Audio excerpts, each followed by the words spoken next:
Good morning everyone. तो मैं हूं आपका दोस्त एडवोकेट तुलसीराम सिंह और आप देख रहे हैं मेरा यूट्यूब चैनल। तो कैसे हैं आप? आशा करता हूं अच्छे होंगे। मेरे कई ऐसे सब्सक्राइबर और कई ऐसे व्यूअर्स हैं जिन्होंने मेरे से पूछा था कि यूट्यूब पे कॉपीराइट का मतलब क्या होता है। तो इसमें बहुत सारी मिथ्या, बहुत सारी लोग गलत भावनाओं का शिकार होते हैं, बहुत सारी गलत इन्फॉर्मेशन लेकर लोग बैठे होते हैं। तो उस चीज़ के बारे में आपको जो आपकी कन्फ्यूजन है, जो आपकी गलतफहमी है, वो मैं आज आपको दूर करूँगा। कॉपीराइट है क्या? कई मतलब ये माने जब किसी की कोई व्यक्ति का कोई मौलिक काम सीडी, डीवीडी या एसडी कार्ड वगैरह में सेव हो, तो उस व्यक्ति को अपने आप उस काम का कॉपीराइट मिल जाता है, मतलब लेना पड़ता है।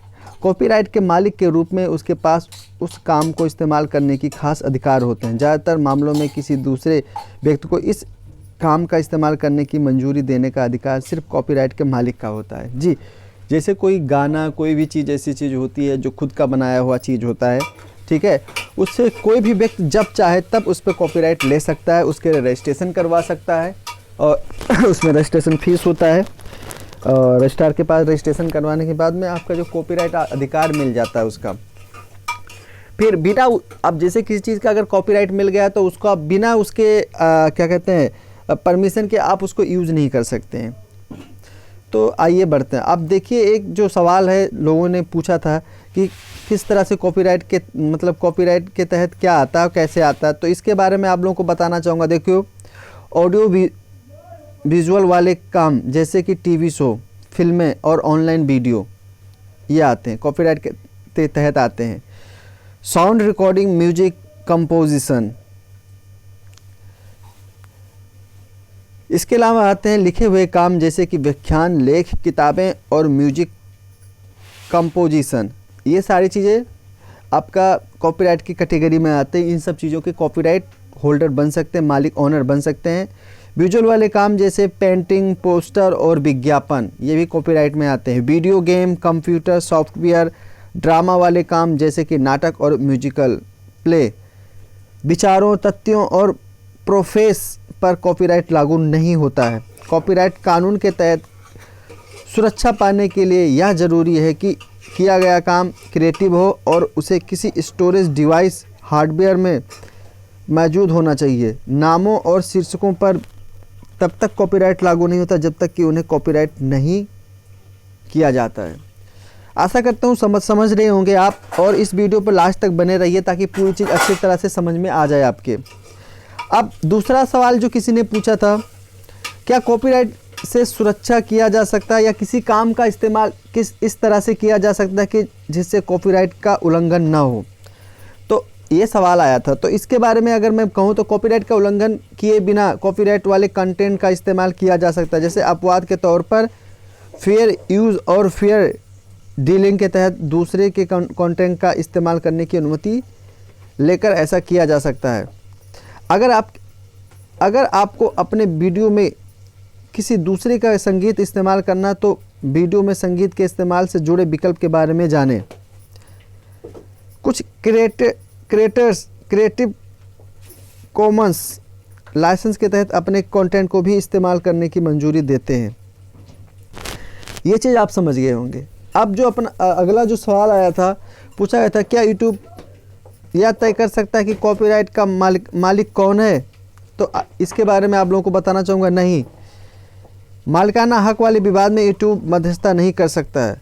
जब हमें कॉपीराइट उल्लंघन वाले वीडियो हटाने का पूरा मान्य अनुरोध मिलता है तो हम कानून के मुताबिक उस वीडियो को हटा देते हैं। जब हमें एक मान्य कानूनी विरोध मिलता है तो उस पर हम उस व्यक्ति को भेज देते हैं कि वीडियो हटाने की अनुरोध किया जाता है। इसके बाद दोनों पक्षों को अदालत में ही इस समस्या का समाधान मिल सकता है।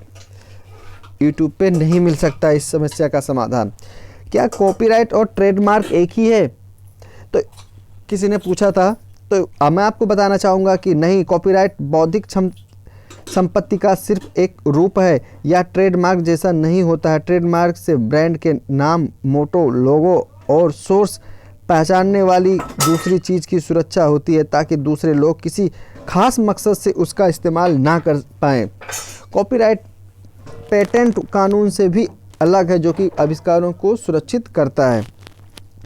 ट्रेडमार्क या दूसरे कानून के उल्लंघन पर यूट्यूब के पास वीडियो हटाने का कोई अलग प्रोसेस है। अब इसके बाद अगला जो सवाल है वो है कॉपीराइट और निजता में क्या अंतर है। तो मैं आप लोगों को बताना चाहूँगा, किसी वीडियो, इमेज या ऑडियो रिकॉर्डिंग में आपकी मौजूदगी का यह मतलब नहीं कि आपके पास उसका कॉपीराइट है। उदाहरण के लिए, अगर आपका दोस्त आपके साथ बातचीत रिकॉर्ड करता है तो उस वीडियो रिकॉर्डिंग का कॉपीराइट उसी के पास होगा। अपने आप दोनों में से कहा कि उसका कॉपीराइट वीडियो के कॉपीराइट से तब तक अलग नहीं माना जाता जब तक कि वह ऐसा पहले से तय न किया गया हो। अगर आपका कोई भी दोस्त या कोई व्यक्ति आपसे अनुमति लिए बिना वीडियो, इमेज या रिकॉर्डिंग अपलोड करता है तो उसमें आप मौजूद हैं, आपको लगता है कि इससे आपकी निजता या सुरक्षा को खतरा है, तो आपके पास निजता से जुड़ी शिकायत दर्ज करने का विकल्प है। कॉपीराइट से जुड़ी गलतफहमी आप लोगों की दूर हो गई होगी। और इसके अलावा हम आगे बढ़ते हैं।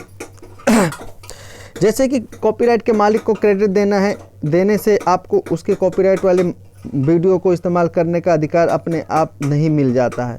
यूट्यूब पर वीडियो अपलोड करने से पहले आपको यह पक्का करना होगा कि वीडियो में मौजूद कॉपीराइट वाले सभी कंटेंट के जरूरी अधिकार आपके पास हैं। अगर आपको लगता है कि कॉपीराइट वाले कंटेंट का इस्तेमाल अपवाद के तौर पर किया गया है, तो जैसे कि फेयर यूज या फेयर डीलिंग, तब भी ऐसा हो सकता है कि आपके वीडियो को कॉपीराइट के अपवाद से तौर पर ना माना जाए, भले या आप किसी के कॉपीराइट वाले वीडियो में मूल कंटेंट जोड़ा हो। अपलोड करने से पहले अपने वीडियो को ध्यान में आकलन करें और ज़रूरत पड़ने पर कानूनी सलाह लें। दूसरी बात यह है, जो दूसरा सवाल है, ठीक है, गैर लाभकारी का दावा करने का मतलब है किसी भी वीडियो का इस्तेमाल किया जा सकता है। इसके बारे में किसी ने पूछा था, तो उसके बारे में बताना चाहूँगा। अगर कॉपीराइट से सुरक्षित किए गए काम से कमाई नहीं की जा रही है, तब भी कॉपीराइट दावे से बचा नहीं जा सकता है। अपलोड किए गए वीडियो को सिर्फ मनोरंजन के लिए या गैर लाभकारी बता देने की ही काफ़ी नहीं है। जब फेयर यूज़ या फेयर डीलिंग जैसे कॉपीराइट से जुड़े अपवादों के मामले में, तब अदालत आपके पास मकसद को ध्यान में रखकर तय करेगी कि कंटेंट का अपवाद के तौर पर इस्तेमाल किया जा सकता है या नहीं। उदाहरण के लिए, तर्क देना कंटेंट का इस्तेमाल फेयर यूज के तहत गैर लाभकारी मकसद से किया गया है, लेकिन यह भी अपने आप लागू होने वाले बचाव का तरीका नहीं है। इसके बाद मेरा तीसरे व्यूवर्स ने पूछा था एक और अहम सवाल पूछा था कि दूसरे क्रिएटर ऐसा करते हैं, इसलिए आपको भी क्या ऐसा करने का अधिकार है।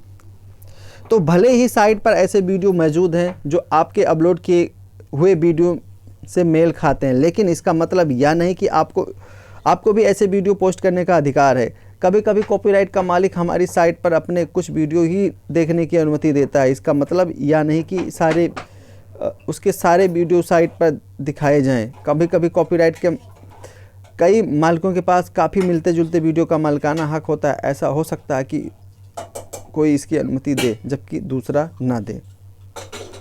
इसके अलावा बिहार से कुछ कॉपीराइट से रिलेटेड सवाल आए थे, जिसके बारे में हम बात करेंगे। जैसे कि किसी ने पूछा था, आईट्यून से की गई खरीदारी सीडी या डीवीडी से कंटेंट का इस्तेमाल किया जा सकता है। सिर्फ वीडियो खरीद लेने से आपको उस यूट्यूब पर अपलोड करने का अधिकार नहीं मिल जाता। कॉपीराइट के मालिक का नाम देने के बावजूद आपने जो वीडियो खरीदा है उसे पोस्ट करने से कॉपीराइट कानून का उल्लंघन हो सकता है। अगला सवाल किसी ने पूछा था, अपने वीडियो को टीवी, मूवी, थिएटर या रेडियो में रिकॉर्ड किया है, इसलिए उसे सही माना जा सकता है। तो मैं आप लोगों को बताना चाहूँगा कि आपने खुद कुछ रिकॉर्ड किया है, इसका मतलब यह नहीं कि आपके पास उसे यूट्यूब पर अपलोड करने के सारे अधिकार हैं। आपने जो रिकॉर्ड किया है उसमें अगर किसी दूसरे व्यक्ति का कॉपीराइट वाला कंटेंट शामिल है, जैसे कि बैकग्राउंड में चला गया कॉपीराइट वाला संगीत, तो भी आपको कॉपीराइट के मालिकों से अनुमति लेनी होगी। इसके अलावा कुछ सवाल आए थे, कॉपीराइट के उल्लंघन का कोई इरादा नहीं था। तो आप सभी को मैं बताना चाहूँगा कि सभी अधिकार लेखक के पास हैं। उल्लंघन का कोई इरादा नहीं था या मैं मालिक नहीं हूँ जैसे वाक्यांश या खंडन का मतलब नहीं है। आपके पास कंटेंट पोस्ट करने का कॉपीराइट के मालिक की अनुमति है। इसका मतलब यह नहीं कि वीडियो को कॉपीराइट के अपवाद के तौर पर इस्तेमाल किया जाए, जैसे कि फेयर यूज़ या फेयर डीलिंग के तहत। इसके अलावा एक लास्ट सवाल और है, कॉपीराइट वाले कंटेंट का कुछ सेकंड का हिस्सा अपने वीडियो में इस्तेमाल किया जा सकता है किसी ने पूछा था। तो मैं आप लोगों को बताना चाहूँगा, अगर वीडियो में कॉपीराइट के मालिक की अनुमति के बिना उसके कॉपीराइट वाले कंटेंट का कुछ सेकंड का हिस्सा भी इस्तेमाल किया जाता है तो इसकी वजह से भी आपको आपके वीडियो पर कॉपीराइट का दावा हो सकता है। अगर आपको लगता है कि आपके कंटेंट का इस्तेमाल कॉपीराइट के अपवाद के तौर पर किया गया है, जैसा कि फेयर यूज़ या फेयर डीलिंग के तहत, तो ध्यान रखें सिर्फ अदालत ही इस मामले में आपका अंतिम फैसला कर सकती है। तो ये चीज़ आप लोग समझ गए होंगे। इसके बाद में भी अगर आपका कोई कॉपीराइट से रिलेटेड कोई सवाल है तो आप कमेंट करके पूछ सकते हैं या मुझे मेल कर सकते हैं। फिर मिलेंगे एक नई वीडियो के साथ, तब तक के लिए जय हिंद।